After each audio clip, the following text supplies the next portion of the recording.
Hey, everybody, it's your boy, Sean McLaughlin, Options Sean on Twitter. Hope you guys are doing well. Today is, what's today? Today's Tuesday, August 12th, 2025. In case you didn't know, it's a bull market. And if we pull up my chart here on the screen, the S&P, we've got the SPY up right here, making new all-time highs as we speak. I'm sure it's a similar story in the NASDAQ. Let's pull up the NASDAQ here, the QQQ. Yeah, similar story. NASDAQ making new all-time highs.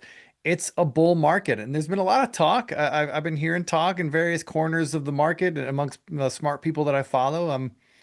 There's been some talk that there's concern that this rally is getting a little thin and getting a little extended, and that may be true. That may be true. We'll only know in hindsight, unfortunately, but I think that until proven otherwise, only price pays, and price is telling us that the market wants to go higher. So that's where we're at. So hey guys, this is what are my options, and what we're doing here. This show is just kind of free form. I don't have a plan. We're climbing. We're walking the tightrope without a net. I don't have anything scheduled to talk to you about. This is really meant to be kind of like an open office hours. If you want to talk to me about trades that I have on or trades that you have on, if you're considering putting an options trade on, you want some guidance, what things to look for, what strategies you might want to employ. We can go any direction you'd like. That's kind of what this is for. And so in the YouTube chat, just type your questions in there or tickers in there. I see Jackson threw some tickers in there we could look at. Happy to do that. If you have questions on, I don't know, you want to get real deep, you want to go trading philosophy, we could do that. I just had a trader meetup last night in Denver. By the way, great turnout. Had something like 30 people there last night. The weather was absolutely stunning. Had some great out of town guests come in. We had Brian Lund come in from California. He's in town with his family, and he took time out of his vacation to come join us for the meetup, and that was great. Um, yeah, we had just other people come. It was a wonderful time. But hey, I'm bringing that up because maybe we'll start off here a little, just a riff. I had a conversation with someone who's new to trading, and he was new to our group. It was his first time coming to our meetup, which we get new people all the time, which is great. Always welcome. Guys, if you're ever in Colorado, whether you're in Colorado now, you live here, or if you're coming through because maybe you're coming on vacation out here or going skiing, hit me up, let me know, and maybe we can make sure there's a trader meetup happening when you come through so you can meet a great group of traders we have out here in Colorado. But anyway, new trader came to the meetup last night, and he's new to trading. He's new to our group, and he asked me. He said, Sean, you've been trading a long time. You've been trading 26 years or something like that. I'm starting to lose track. He said, if you could only trade one product for the rest of your career, whether it's stocks, options, futures, crypto, bonds, forex, whatever, what would you choose? What would be the product you would trade for the rest of your career? Now, some of you who know me might say, "Oh, that's easy. He'll trade options." And maybe that's true, and I think that's the answer I gave him, but I reluctantly answered that because I thought, and I challenged him on this, and turned out I was right, that the question he was really asking was not so much what would I trade for the rest of my career, but the question he was really asking was, what's the best product to trade? What's the product that the traders can make the most money with? That's the question he was really asking. And that's the wrong question to ask because there is no perfect product to trade. Yes, I trade options and I love trading options. I have a variety of reasons why I prefer options over everything else, but that doesn't make them the best product to trade. What makes a product the best product for you is going to be different for what makes it the best product for me. Now, I could tell you I like options for a number of reasons. One of them, in no particular order, I like that I can define my risks, right? I can put trades on and I can know what my maximum risk is no matter what. And worst case scenario, if my trade falls apart or we have a huge gap that I didn't see coming in the wrong direction, well, I know what my max risk is, and I knew that going in, and I sized my position accordingly. I like that about options. I also like options trading and putting on different spreads and things like that, it's a puzzle to me. I like solving puzzles, although my wife might tell you that I don't like doing puzzles. You can see all these puzzles on my bookshelf here. My wife loves to do real puzzles, and she gets a little annoyed with me because I don't like to sit at a table and do those puzzles with her all the time. But no, there's something about incredibly and endlessly stimulating. But that might not be the situation for you, right? So options are great for me. For you, maybe Forex is the best product to trade. Maybe crypto is the best product for you to trade. The only real answer to that, ladies and gentlemen, is you kind of have to try them all. I've been trading for 20, this is my 27th year now. I started in 1998. For some of you math majors, you could figure that out. I think I just started my 27th year of trading. And I've traded just about everything. I started my career trading stocks. I was day trading NASDAQ stocks in the late 90s. Then I moved into uh, commodities trading, and I started a small commodities hedge fund doing, trend following strategies where I was holding positions for, weeks and months at a time if they were working.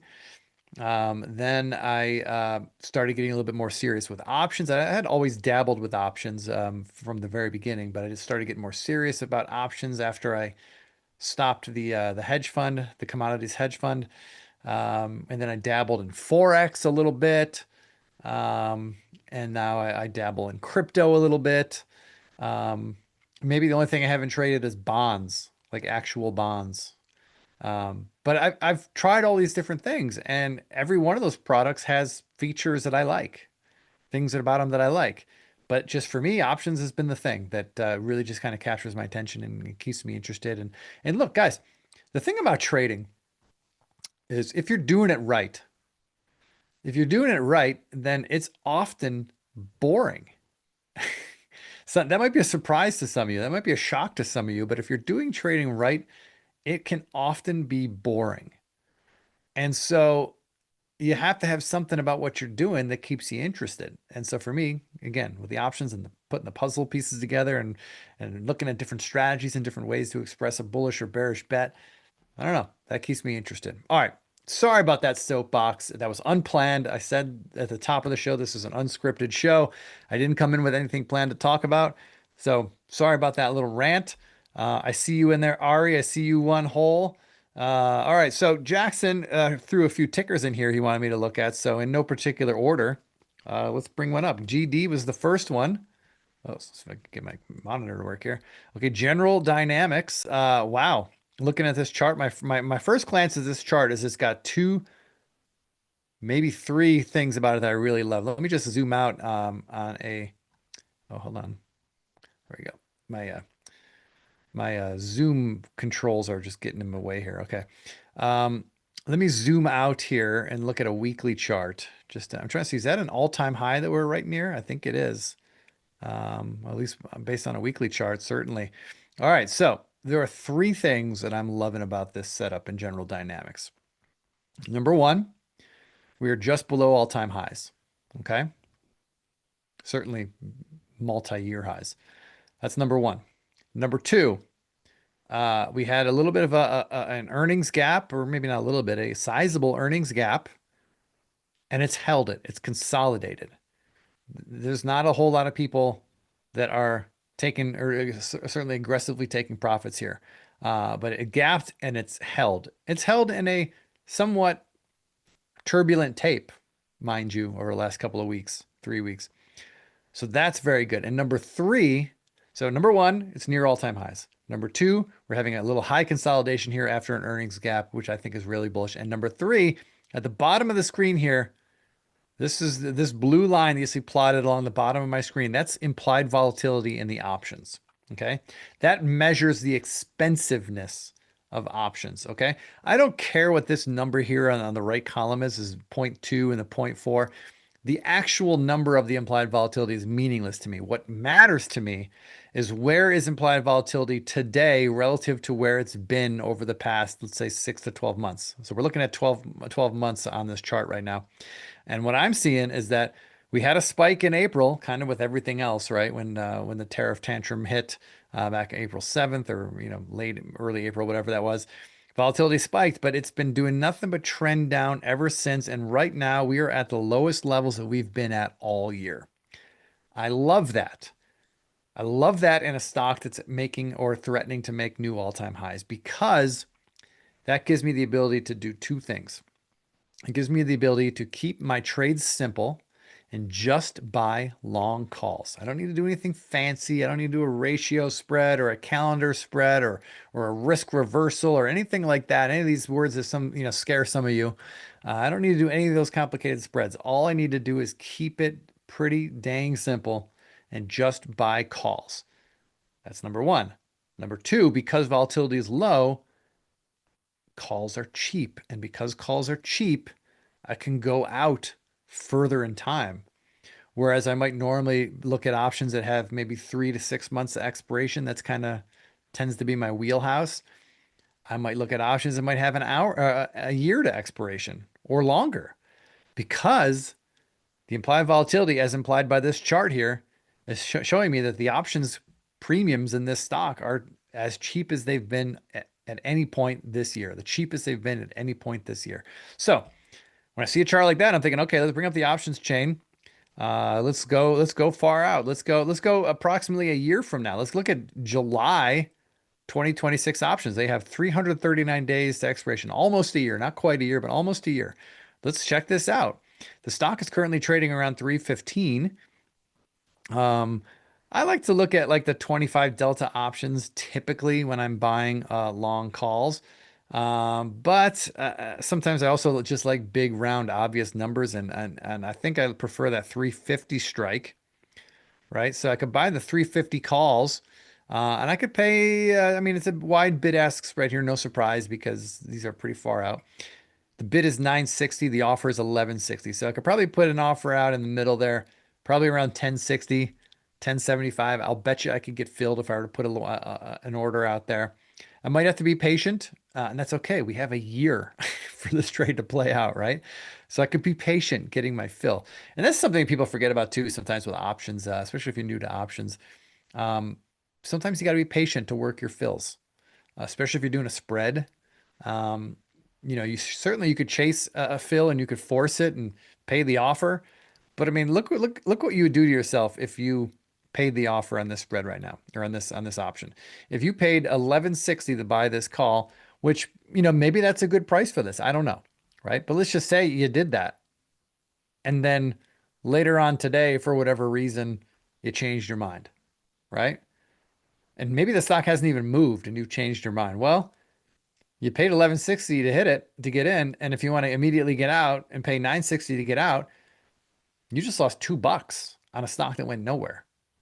And $2, even if it's just on one contract, you just bought one contract and you lost $2 on that contract. That's $200 on a stock that didn't do anything.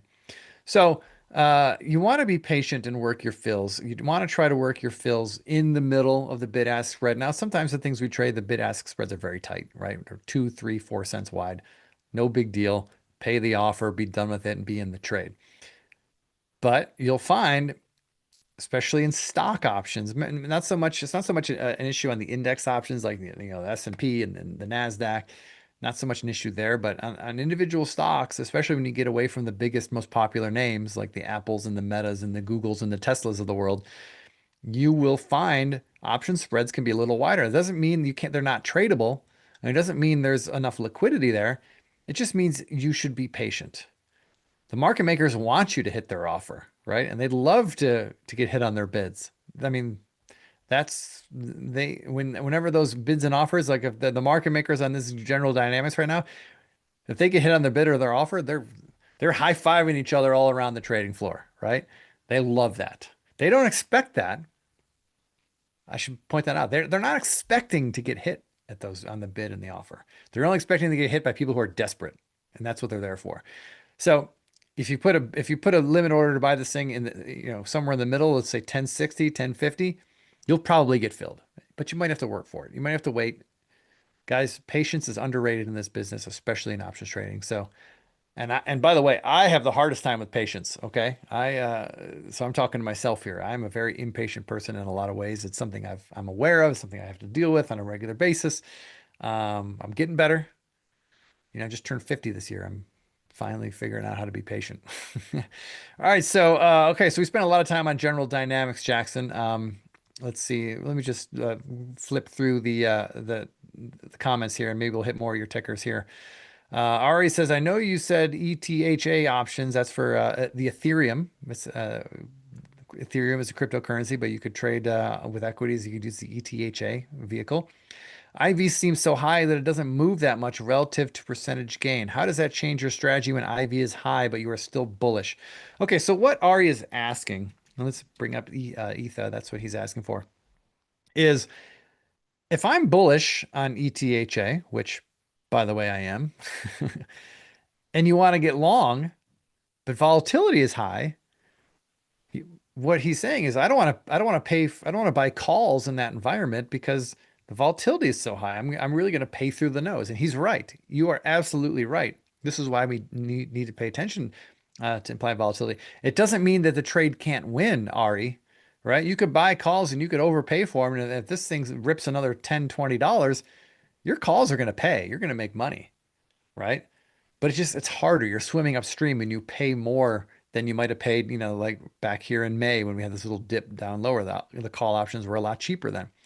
So what do you do? Well, there are other option strategies, Ari, that are bullish that you can execute in a high volatility environment. Um, let's start with the simplest, maybe not the most aggressive, and it certainly won't pay you the most if you're right. But when volatility is high and you're bullish or maybe just not bearish, you could sell puts. Selling a put is a bullish bet. It's not an aggressively bullish bet. The most you can make is the premium you sold for the put, and the put expires worthless because the stock didn't go down. You get to keep the entire premium that you collected when you put the trade on. That's a bullish bet. Again, not aggressively bullish. If you're looking for unlimited upside, you got to get a little bit more creative. Um, One trade that I love to do when I'm bullish and volatility is high is I like to buy out of the money calls. I know the premium's high, but get this. I'm going to sell out of the money puts to pay for it because there's going to be high premium on both sides, right? So without looking at the options change, just look at the stick at the chart right now. Hypothetically, let's say, okay, so stock's trading around 34 bucks, right? Maybe I want to buy the 40 calls that expire in December, right? Well, the 40 calls, I mean, actually, let's use some real numbers here. Let's look at the December options. Let's look at the 40 calls. Here we are. Look like they're going to cost me about $4, right? The bid-ask spread's pretty tight. That's good. 395 by 405. I could buy the calls for $4. The 40 calls for $4. I could do that. That's expensive, right? For me to hit break even on those calls, the stock would have to close at $44 in December, which is, pardon my ghetto math here, but that's about 33% higher than where we were at right now. Certainly, Ethereum can make a move like that. We've seen that, right? It could certainly happen. But that's an aggressive move. But have you considered this? And this is not for everybody, by the way. Selling naked puts is not for everybody. You got to have enough buying power in your account. You got to have an iron stomach, and you have to have a plan for risk management. Absolutely. But if you bought these calls and they cost you $4, well, check this out. You can go down here and sell the 31 puts against it, which it's a little close for my comfort. But you could sell the 31 puts and get about $4. And then look at that. All of a sudden now, uh, you don't have any cash outlaid. Now you do have risk. Let's not sugarcoat it. You do have risk. Let's put together one of these trades here. Let me go to my analyze tab here, and let's do this. Hold on. Let me just I want to hide my positions so that doesn't mess with our thing. So we're looking in December. I'm setting this up here in my analyze tab. We're going to sell the 31 puts. Okay, for approximately four. Let me move this. So we're gonna sell these 31 puts for $4, and we're gonna buy the 40 calls for $4. And now let's look at the risk profile. So check this out. Let me zoom out a little bit. This is a P&L graph of what your P&L could look like over a range of prices.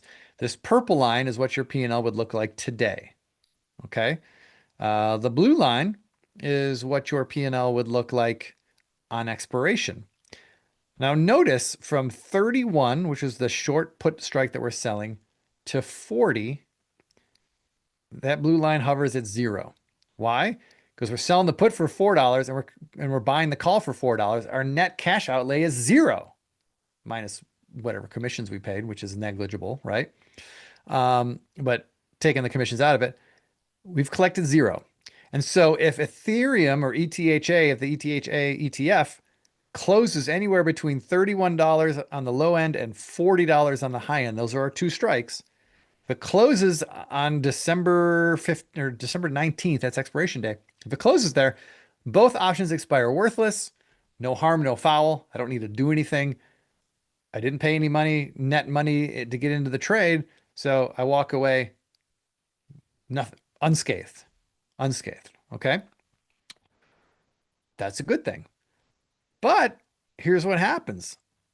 If Ethereum starts ripping, the calls are going to start taking on some positive delta, some more positive delta. The puts are going to start losing delta in your favor, and you're going to start accumulating P&L. And once you get above 40, especially on expiration day, you have unlimited risk, or sorry, unlimited gain. Because you're long the calls. You have the potential unlimited upside. This thing can go to the moon. There's no stopping how high that can go. The puts are going to expire worthless, right? Because if the stock's trading at 45, $50, the puts are going to expire worthless. You don't need to worry about them.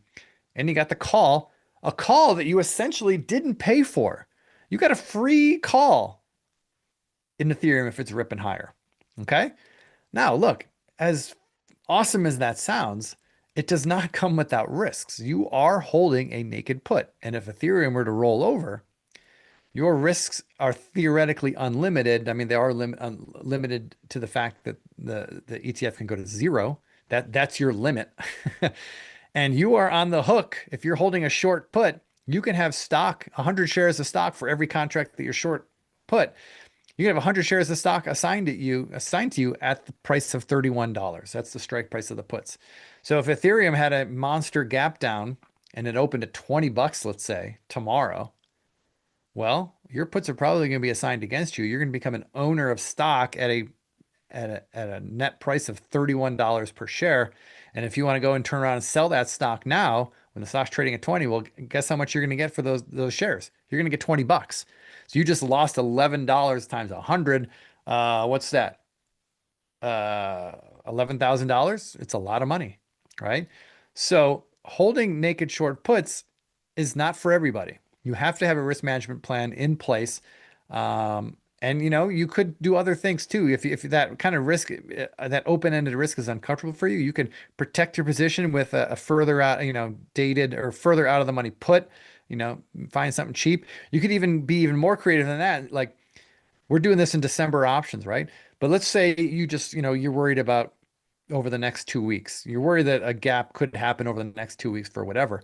Well, you don't need to use December options to hedge this, right? You could go into the options chain and maybe look at September options that expire in a month, and maybe you buy the 20 puts there, and they're going to cost you 22 cents. It's not a perfect hedge, but at least it defines your risk in some way. Okay. So there are a lot of different things you could do. I think that was Ari that asked that question. When volatility is high, use the high premiums to your advantage. Sell a naked put to finance the purchase of a call. That's one thing you do. Or you could do, you could sell a put vertical. So you have defined risk, right? Sell that put vertical to maybe offset some of the cost of buying a long call. Okay. Or maybe you buy a call vertical as well. You cap your upside, but you also have capped downside. So you can be creative. That's one thing you do. You could also, oftentimes when volatility is higher than I want it to be, and I don't want to mess around with a naked short put, sometimes I'll just buy a call vertical or a bull call spread. That is where you buy a slightly out of the money call and you sell a further out of the money call, which has a lot of premium in those calls to reduce the cost of buying this shorter, closer to the money call. That's another thing I do often. I do that often.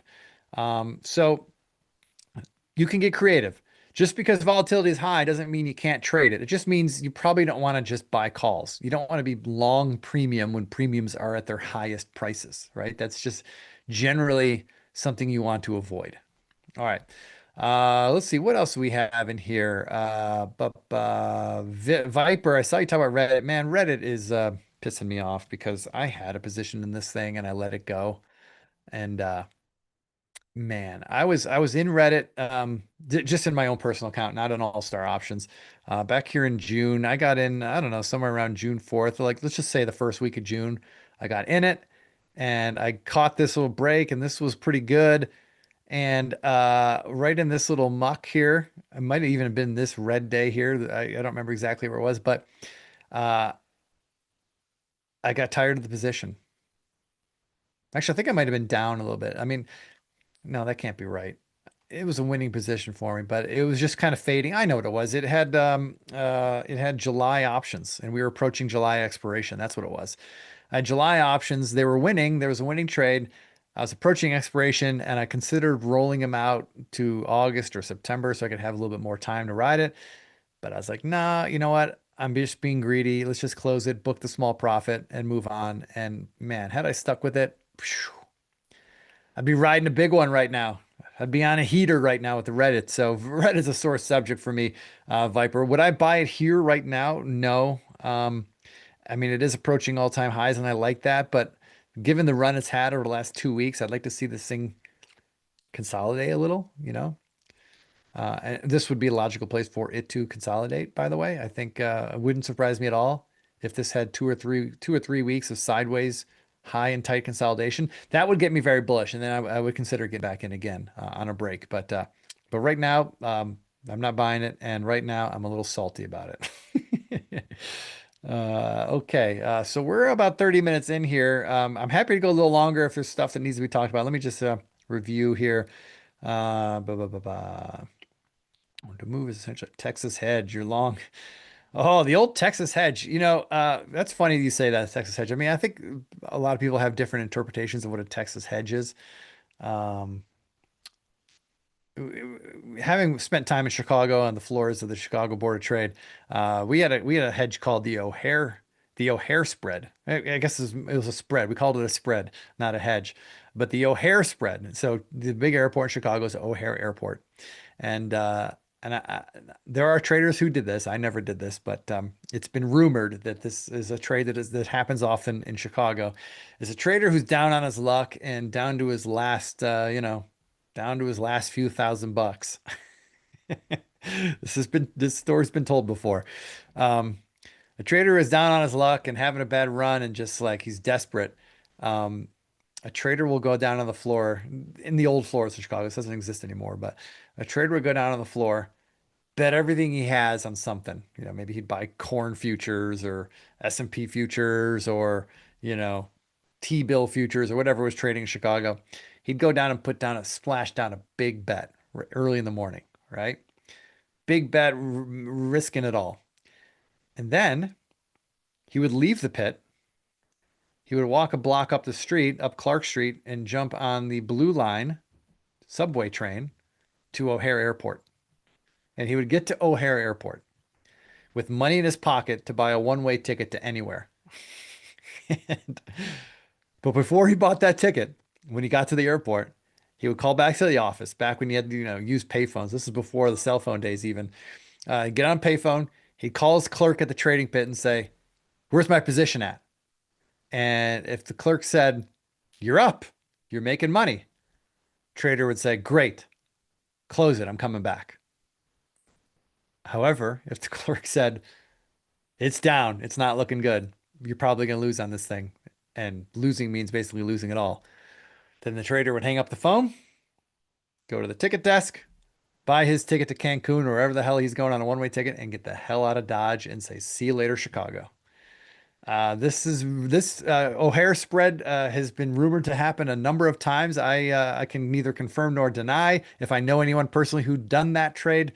But that was the O'Hare spread. It reminded me of your Texas hedge there. Uh, there you go. Okay, let's see. I see Andy Bell has a question here. If you have a winning trade that's in the money and expiration is coming, but the chart Looks like it has more room to run. How do you think about rolling the position to buy more time? Well, Andy, I kind of just talked about that with Reddit, right? I regretted that I didn't roll Reddit out. Um, Remember earlier about 10 minutes ago where I was saying I'm not very good with patience? That was a perfect example of that, right? I had a nice trade in Reddit. Again, I got in early June. I was holding July options and I didn't have the patience to roll it out and buy myself some more time. I wish I did. So, look, if you're in a trade that you like and it's acting well and it's not giving you any reason to sell it, there's nothing wrong with rolling it out to the next month or, rolling out 3 months or whatever to buy yourself more time. It's a great thing to do. I wish I did more of that, frankly. I should do more of that. I'm not perfect, and neither are you. Um, yeah. So, Andy, I think it's a great idea. If it's a trade that you like and there's no reason to sell it, like think of it this way. Think if you're a stock trader, if you were holding stock where there is no expiration date, right? There's nothing you need to do. You could hold it for the rest of your life, like Warren Buffett, right? If you were holding stock in that position and you would continue holding wherever you are in the chart right now, if the answer is yes, then you might want to consider rolling your options position to buy more time. So that's my piece of advice on that. All right. And yes, one hole. That's exactly how Steve Straza made it to Key West. He did himself. I guess he could call it a LaGuardia trade. He used to live in Connecticut. He's from Connecticut. Yeah, I think maybe that might be how he ended up in Key West. But it's worked out for him. He's doing all right. Okay. All right. So last question here, and this is a ticker. We'll wrap it up here, guys. Give Gene a break. Guy working behind the scenes making this happen for us. So Gene, thanks, man. LHX, who was asking about this? Venkat was asking about LHX. Do you think LHX is likely to roll over? It failed around 280 last time. Looks like it failed at that level again. Um, I'm actually in this name, so I got some skin in the game, and maybe I'm biased, but look at where we're at. I don't know if you can see this line on my chart, but we're kind of pulling back now to an area where we found resistance back in November. This 265 level. I would like to see this 265 level hold. I think it will. I think it's likely that it will. Maybe let's give it a little bit more generous. Like this area from like 262 to 265. If LHX can find support in that area, then I think the trend is still intact. And you got a rising 50 period moving average coming up below it. I think the trend is still intact and I wouldn't be too concerned about it. But if we do break below 262, 263, if we break below that level, that's where I start getting concerned. And certainly if we break this 50 period moving average, I'm concerned. So right now, in my humble opinion, I think this trend is intact. I think it deserves some digestion. I mean, look, this stock just went from 220 to 280 over the span of a little more than 2 months, about 3 months, right? It's earned some digestion. Yeah. Yeah, Jackson, when in doubt, roll it out. I'm with you, man. I'm with you. All right, guys, I think I've covered most of your questions. I know there were more tickers in there we didn't get to. Sorry about that, but I think we had some good conversations here. Look, we're going to do this every week. I think we're going to find a new time starting next week for the show. My buddy Kenny's doing some stuff. Hit the bid.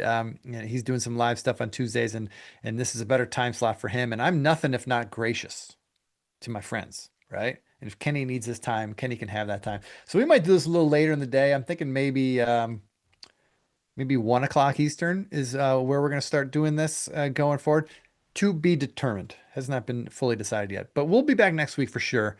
And I'll let you guys know in the ASO chat room if you're there. I'll shoot out an email as well. If some of you guys found this today because you got an email from me reminding you of it, well, awesome. That's awesome. In fact, let me do this. While I have you here, uh, I'm going to put the link to the chat room or to the free email if you guys want to sign up for it. It's free, and I send out emails most days of the week, not every day, um, not every day, but most days. Why can't I find it? I'll find it and I'll put it in the chat when we're done here, guys. But sign up for the free newsletter. and that you'll get alerts on when these shows happen for sure. Anyway, thanks for hanging out, guys. This has been What Are My Options, a fully unscripted, off the seat of my, riding off the seat of my pants session. Call it office hours if you'd like, but happy to hang with you guys here, and we're having fun. So I'll be back on Thursday with the options jam session here, and I'll be on the morning show on Thursday morning with the gang with JC and Steve. So see you then. In the meantime, if you want to reach out to me, you can always shoot me an email, info@allstarcharts.com, or you can hit me on Twitter. My handle there is optionssean. Have a great day. We'll talk again next time. Bye-bye.